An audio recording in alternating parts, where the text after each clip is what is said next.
Hi, my name is Vera Stepina, and I'm the host of Super Mom Summit. And today, my guest is Nicole Carpenter. She helps women lost in motherhood find their identities and chase their dreams while they still nurture their family. Nicole is a mentor, a speaker, and founder of Momentary.com, a blog and online community for mothers reaching out to moms in 7 different countries. She is a columnist for Family Focus, formerly Motherhood Matters, on KSL.com, and the creator of the Define Your time management course that helps women manage their time, balance their life, and get more done. But her most important role is that of mommy to her 4 children and wife to her college sweetheart. Hi, Nicole. Hi, thanks for having me. Thank you for considering and doing the interview with me. How are you? I'm doing great. Thank you. Good. I'm really excited to talk with you today about balance between motherhood and identity. Yes. So, do you think every mother struggles with losing themselves in motherhood? No, actually, I don't. But I think that many moms do. And that is why talking about it is so important. A lot of times we think that we're a bad parent if we feel that feeling of not wanting to be present with our kids. And so then we don't talk about it, because if we talk about it, then somebody's going to think that we're a bad mom. So then we don't talk about it, and it becomes this taboo subject. And I'd like to stop that and let us realize that we're all in this together, and that being a parent is tough. And for most of us that feel lost in motherhood at one point or another, there's help out there. There's a few moms that are so happy being a mom, and kudos to them. You know, I'm not the person that they need to talk to. So Okay. When did you know that you were lost in motherhood? looking back, I would say that my twins were probably 18 months old. So I guess I should preface, I have 4 children. I have a daughter, a son, and then identical twins. So I had, like, I think it was 4 kids, 5 and under, when they were first born. So when the twins, I know. Yeah. So I was in survival mode for a long time. But when the twins were about 18 months old, they were able to do a lot more on their own, and they needed a little bit less of me. And so excuse me, I kind of graduated from survival mode. And at that time, I realized, I looked around at my life and my family and my kids, and I had a beautiful kids and a wonderful husband and a beautiful home. But I looked around and I no longer recognized myself in that life. And I was no longer happy being myself in that life. And I didn't want to trade it, and I didn't want to leave, but I knew that I could no longer live the way I was living. Yeah, it's amazing having 4 children and still getting stuff done. I have two, and sometimes I feel like, I don't have enough time, I don't have enough hands, and my brain is about to explode. But I didn't say that. So, how did the Momentary Mom Resolutions come to be, and how can they help other moms? Sure.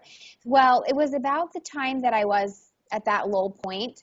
It was around Valentine's Day, and my husband took me out for a Valentine's lunch. So we were at a fancy restaurant downtown, and luckily it wasn't very crowded because it was lunchtime.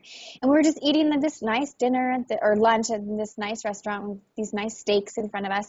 And he simply asks me, "How are you doing?" Like, just starting a conversation. And I couldn't even answer him. I lost it right there over my steak, like tears streaming down my face, ruining my fancy steak. And I realized at that moment that I was in a pretty bad place. And I realized that I needed to make some changes, and that it was up to me to make those changes. So that day, through my conversation with my husband, I realized something that I had forgotten, and that was that I am valuable. And I had put myself on the back burner for so long, through before the twins, during the pregnancy. Then once they're there, I hadn't taken care of myself for so long that I had forgotten the value that I even offered to my husband and my children. So I went through this big, like, healing process. And through that process, I discovered 6 steps, and I immediately implemented them and saw some amazing changes right away. And so I wanted to be able to help other women make those same changes. And that's how momentity.com came to be. And that's where the 6 mom resolutions, or 6 pillars, or, the foundational blocks of our website came to be. So, can you tell us what the 6 resolutions are? Oh, I would love to. So the first one is I am valuable. And this is about recognizing that we carry worth and that we need to take good care of ourselves. Self-care, women aren't very good at self-care, especially when we're busy taking care of our little kids all day. The second resolution is dreams are real. And this is where we realize that we have goals and ambitions outside of motherhood, and it's time to remember them and embrace them for a purpose. The third resolution is define and protect your roles. And that's about what you were talking about, balancing motherhood and owning the business and being a wife and being a sister and a caregiver, or all the things that you are, because you have to figure out a way to manage it all or you're just not going to survive. The fourth mom resolution is leverage your time, and that's about getting more done in less time. The fifth is cherish your children. Obviously, we need to make sure that our children stay number one at all times, even on the hard days, the ugly mom days, right? And then the sixth resolution is everyone needs play dates. And that's kind of a silly sound to it, but what it comes down to is that we need time with our girlfriends. There's scientific evidence that proves it. And we also need time to create networking opportunities to meet other people like we are right now. Yes. So.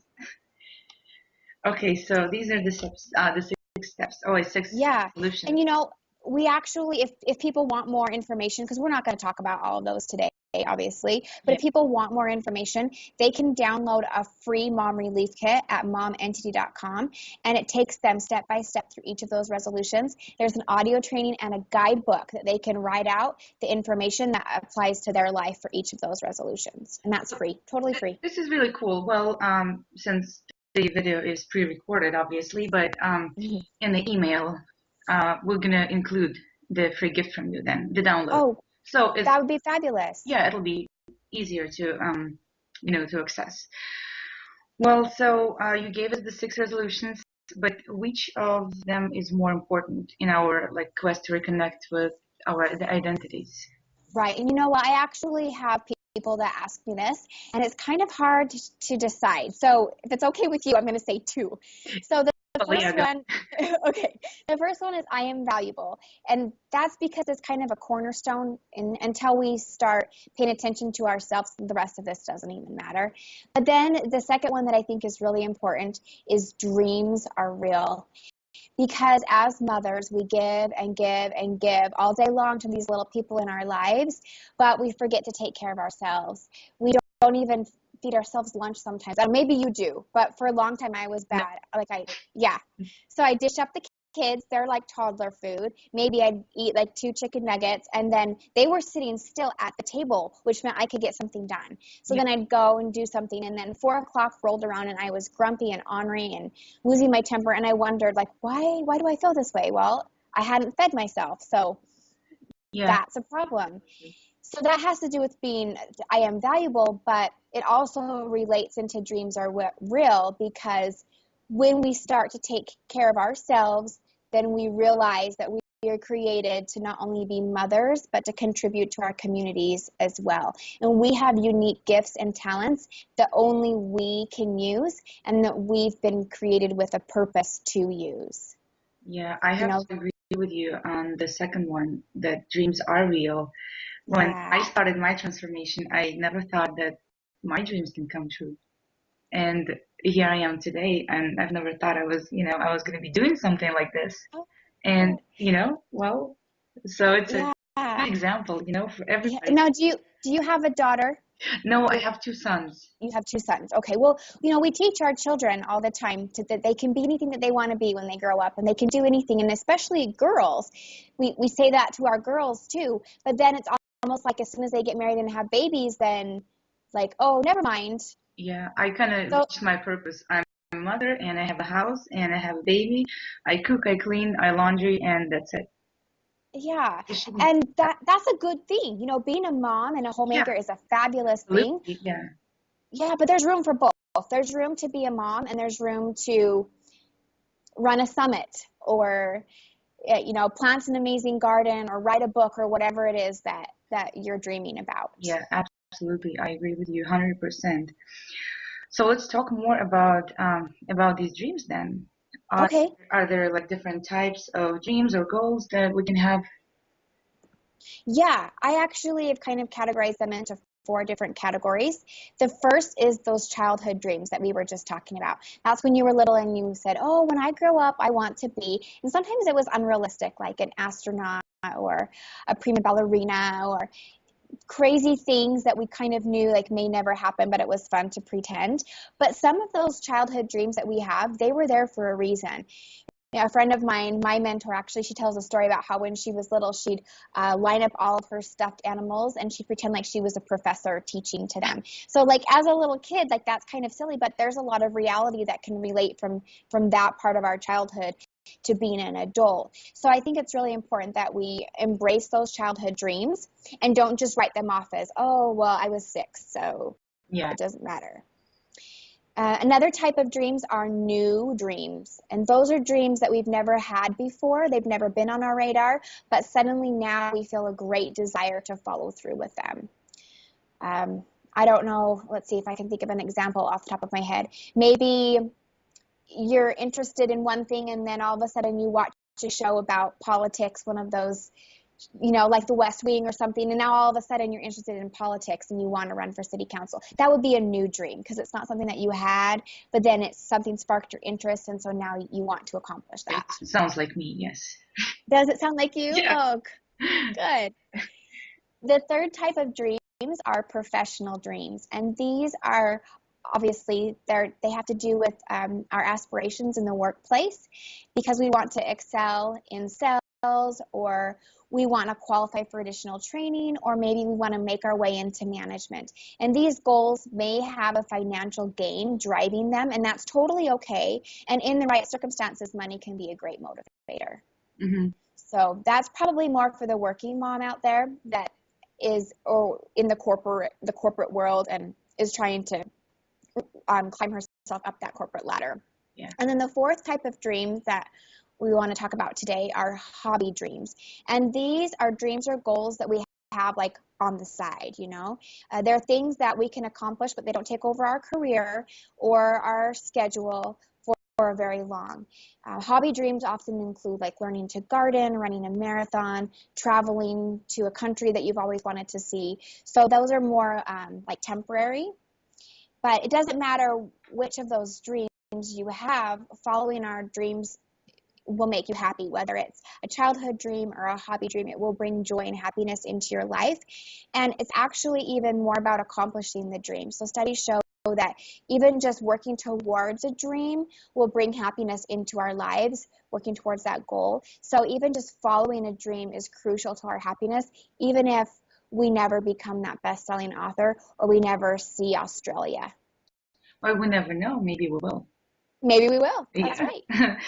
So can something as simple as just reconnecting with our dreams really help us find the identity in our role as a mother? I totally think so. So I totally think that there's a correlation between following your dreams and connecting with your identity. And if you can do that and still nurture your family, then I think you'll see a huge improvement. Because I think what happens when we get into this loss of identity, this trap, is that we have now turned our focus to our kids, which we totally need to, and it's a great thing to do. But then we've put these dreams on our back burner and we've forgotten about them. So the reason that we have these dreams in the first place is because I believe that they are part of who we are, and it's part of our purpose here in this earth existence to accomplish those things. So it's like a domino effect. So first off, we came to this existence with a purpose, and we have strengths and talents and abilities. And then the things that we're interested in, those dreams that we have, are kind of a reflection on what our strengths and talents and our interests are. So then as we grow, we learn more and we learn more. So then what happens is when we become a mother, if we just forget all of that, then we're going to kind of cut off our ability to progress as an individual. And we'll love our kids and we'll pamper our kids, and that will be fabulous. But we'll get to a point, whether it's when our kids are 18 months old or 18 and ready to leave the house, we'll get to a point where we look around and we think like, what about me? Where did I go? What happened to me? So the trick is if we can I call it dream in motion. So if we can dream in motion while we're raising our family, then we can progress along that path. We can remain happy. We can work towards our goals. We can show our children the importance of setting a goal, working towards it and achieving it, or even better, setting a goal, working towards it, failing, and getting up and trying again. So even as a mother, yes, it's important to teach our kids how to clean a toilet really well and how to turn their homework in, but I believe it's also important to teach them how to follow their dreams, how to set goals, how to overcome discouragement. And we can do that as parents, as mothers, when we go through this dreaming process as adults. And we can still nurture our kids while we do it, if we can balance it all. Oh, Does that make sense? yeah, well, yeah, it does make a lot of sense. I was just thinking about, um, that we always set the example for our kids. So Yeah. if they see that, we don't set any goals or we don't dream, and that makes our kids not wanting to do that either. Mm-hmm. So yeah, it makes perfect sense. And it's not simple. Like I don't mean this to be like, oh, just follow your dreams and you'll be happy and you'll find your identity. It's not just like a one size answer fits all, because learning to dream in motion is really tricky, because you have to figure out what it is that you want to do. You have to figure out how much time it's going to take, how you're going to fit that into your family. And that's where all these other mom resolutions come into play to teach you how to do that. But then you're also going to displace the people in your family. So if your dream is to learning to decorate a cake, well, you're probably going to need to take a cake class, and that's going to be time away from your kids. And you're going to need to hire a babysitter or figure out a different arrangement. So it puts like a ripple into place, and people will be displaced a little bit, but that's okay. That's part of this process. If you're not willing to step out of your comfort zone to make some of these things happen, then you won't get the gain from it either. Mm-hmm. Yeah, it makes sense. So what if I decided that, okay, so I need to reconnect with my dreams and Yeah. I need to find my identity. Well, like, where should I start? Well, you probably need to do two things that prove that you care about yourself, because it has to do with that I am valuable. Maybe you could do more, but two things is a great place to start. I remember once when I was in that dark place, my husband came home and I was wearing lip gloss at dinner. And for a long time, like, I didn't even get ready. And he's like, oh, what's the occasion? Why are you wearing lip gloss? And I'm like, it's just for me. Like, it's just for me. Because you get to that place where whether it's as simple as lip gloss or a pedicure or waking up early so that you can have quiet time to yourself, you need to prove to yourself that you are valuable and that you're worth it. So maybe you just need to get ready for the day sometime before noon. Or maybe you could read a book that you love, or make dinner that you love instead of dinner that your husband and kids love. Chicken nuggets, yes. Yeah. So many of the things that I love, the rest of my family doesn't. And so I don't cook them, and then I'm eating stuff that's not my favorite. So every now and then you just need to do things for yourself that prove that you're valuable. That doesn't mean that you stand in front of the mirror and, you're all conceited and you're only concerned about yourself. It just means that you need to prove to yourself that you are valuable and that you're going to take yourself seriously.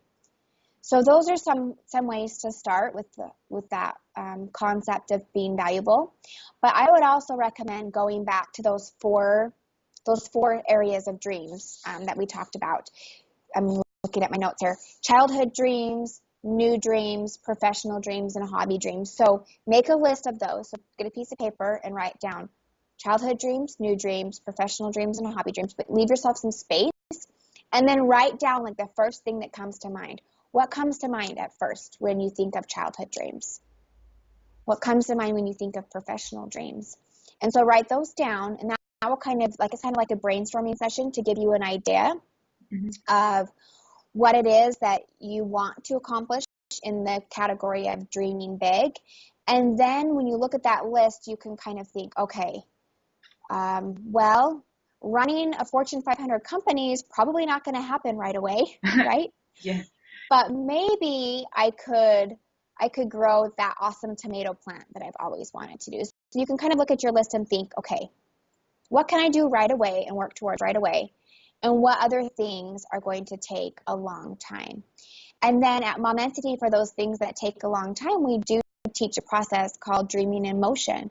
And that's where you take your dream or your goal and you break it down into smarter goals and you find a way to dream in motion. So it may take you twice as long to accomplish your dream or 3 times as long. And you may be really slow because you only get an hour and a half every day during nap time, but at least you're working towards that. And then when you look back in the future or in the past, you'll realize how far you've come, even if it's taken you 2 or 3 years. So dreaming in motion is a huge step in the right direction. Yeah. So I actually have another question for you that Yeah, absolutely. we didn't plan on it, but that's okay. Since my summit is not only about becoming healthier or happier or finding balance, it's also about um, uh, weight loss, and how you had 4 kids, and I would assume that you gained a little weight, you lost a little weight, but that's not the point. The point is, how did you learn to love yourself with this new body? Because babies changes so much. I don't know, stretch marks, loose skin, bigger, wider hips. Like, there are a number of things that I can mention, but how did you become okay? How did you get okay with that? Well, it's interesting that you should ask, because earlier in my years, it was so easy to just lose that baby weight, and it seemed to come off pretty easily, but I didn't take good care of myself. I skipped meals a lot. I was unhealthy in my habits. I wasn't taking time to exercise. And just within this last year, so in 2014, that's the time of this recording, obviously, I've started taking that more seriously. And it's been months and months and months since I skipped a meal, which is huge because now I eat breakfast and I eat a healthy lunch. And I've noticed a huge difference in taking care of myself and how that keeps my mood much more level. And so I am a better mother overall. And then I've been exercising 3 to 5 times a week. And at first, that's this huge struggle because that means I'm sacrificing time, which is one of my biggest commodities. So to sacrifice time to get healthy was like a huge problem for me. But I did it, and I was angry about it at first because I didn't want to. But then, you watch your body get stronger, and you can do twice as many jumping jacks as you could before, and you realize that you're stronger. And so it gives you this sense of accomplishment, that this is important, and that you are more than your body, but you are your body too. So it's important to take care of your body. Now, that being said, I was pregnant with twins, and I'm kind of a petite frame. And so there were babies everywhere, all the way around. And it's, you look in the mirror and no amount of exercise is going to get rid of that. But those are my badge of honor. I look at myself in the mirror and I think, well, that's not as pretty as it used to be. No matter how many push-ups I do, it's just not going to change. But darn it, I carry twins to 35 weeks and 3 days, and that's the proof of it. So I've kind of had to look at it like this is my badge of honor, and I'm a mom, and that means that I wake up every day and I fight a battle to make it and be happy and love my kids and be the mama bear that my kids need. And that means that my stomach muscles are going to show it, and anytime I try to wear a white shirt, that's going to have little fingerprints all over it, and that's going to show it. And so no matter what, we're going to look at the mirror at some point in the day, and we're going to think, whew, I'm a mom, and here's the proof right here in the mirror. Whether you're naked or fully clothed, it doesn't matter. You're going to have wrinkles and fingerprints, hair that's in a ponytail and all a mess, yoga pants, dirty yoga pants. Little spit ups here and there. Yes, the dirty shoulder. Yeah. Well, I was waiting for you to say that. I love hearing that from other mothers. How, I used to be maybe a little bit skinnier or a little bit, my skin was a little bit tighter, but my body created, I don't know, 2 children in my case, 4 children in your case. And I think this is the most beautiful thing. And it's the most important thing that could ever happen to us. I know it's a sensitive sensitive subject and not everybody feels like that. But with my summit, I'm just trying to just put this message out there, how it's really important to love ourselves. It's important to take care of ourselves and, not just be stuck at home and take care of the kids. Yes, that's important. But we also need to nurture the dreams, as you said, and love ourselves, love our bodies, and then everything is going to be just fine. Yeah. But sometimes we get to that point where we just don't want to be there anymore. We just don't want to be that team player. We don't want to be that mom. And I think as we think about all the things that we've talked about today, we just need to realize that we're not alone in that feeling. Even though we may not express that feeling to anyone else, I want every mom that's listening to know that she's not alone in that feeling. Don't feel lost in the fact that you're overwhelmed. Don't feel lost in the fact that, like, the house is a complete wreck and you fed your kids cold cereal for dinner. Like, just know that we are all in this together. And it's a tough battle, but we're here to support each other through that process. Absolutely. And offer tools and resources for those moms that feel that way. Yeah, absolutely. Support is the key for everything. Okay, well, thank you so much. It was great talking with you, and I love your advice. You shared some really great strategies to help us find the balance between motherhood and our identities. And I'm actually going to apply a few of them to me. Oh, good. Because, we all need some advice, like whatever it is about. And again, my name is Vera Stepina, and I am the host of Supermom Summit. Today, my guest was Nicole Carpenter. Thank you so much for listening and watching us, and we'll see you all tomorrow. Thank you.